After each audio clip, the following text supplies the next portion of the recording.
record, midway through the album, it started to take on this like space cowboy rock a little bit, and Almeria was the city where they filmed all the early spaghetti westerns like The Good, Bad, and the Ugly and Fistful of Dollars, all the early Eastwood stuff. And it just sounded different, and when you see that title, it's intriguing. So we figured that it definitely would match the sound of the record.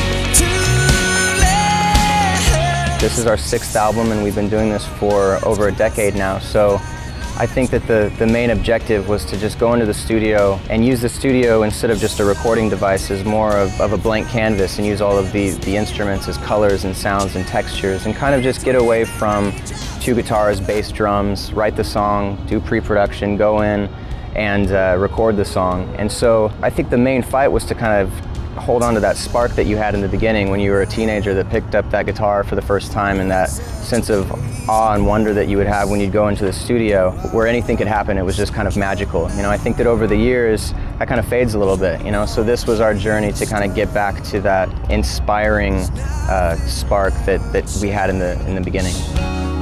Knowing that together everything that's in our way.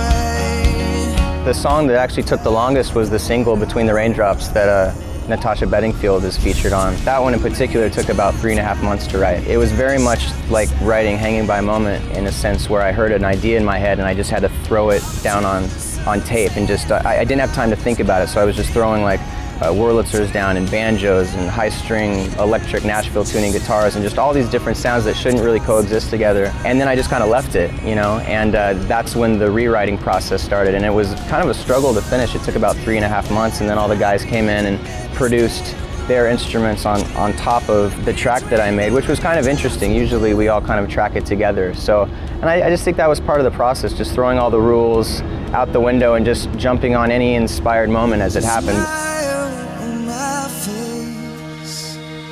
Knowing that together everything that's in our way. No one really got into this to be rock stars, I don't think. I think that we just loved music. For me personally, I just started writing songs in my bedroom, you know, and I never had any ambitions of doing anything with it. And it wasn't until I played a couple songs for some friends where they convinced me to go and play a couple coffee shops, and I met a producer at the right time. So for me, it was more about just kind of documenting what I was going through in my teenage years, and it had nothing to do with the pursuit of anything else, you know? So kind of falling into it was definitely interesting.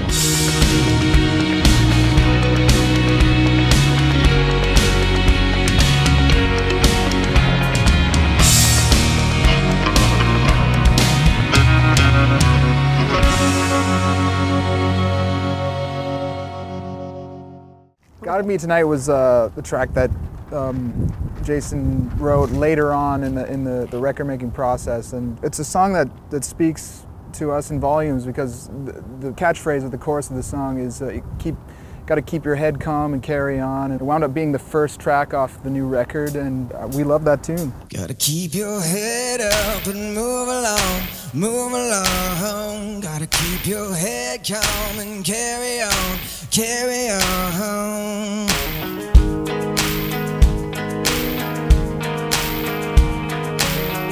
We've always strived to be a band that can just get on stage and play with live instruments and make it, you know, hope that you make it sound better and bigger than the recordings. But, you know, when we started, I think we thought we sounded good, and we didn't really sound that good. And over the years, we've been pretty diligent at making sure that when people leave our shows that they go, wow, that was a good live band.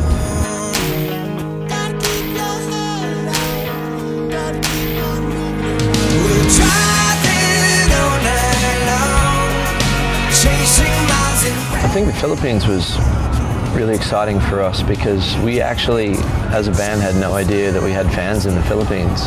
let alone an arena full of them. So, I mean, playing live is what we love to do the most. It's something we thrive on, something we really enjoy. And to get to travel the world and see different cultures that are completely different to our way of life, connecting with songs that we play together is a pretty amazing thing, especially when you have no idea that you even have a fan base over there. And we showed up in the Philippines, and it was kind of chaos actually, and it was really fun. And the show was one of my favorite shows I've ever played. You know, I'm actually really excited to go back to the Philippines. We're driving all night long, chasing miles and breaking down.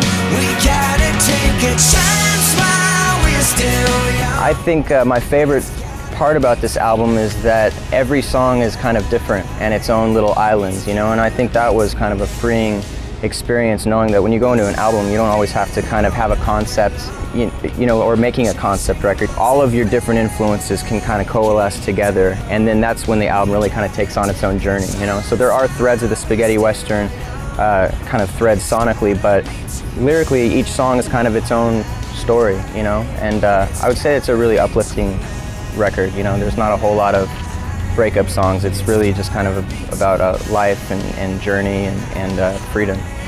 It's gotta be tonight.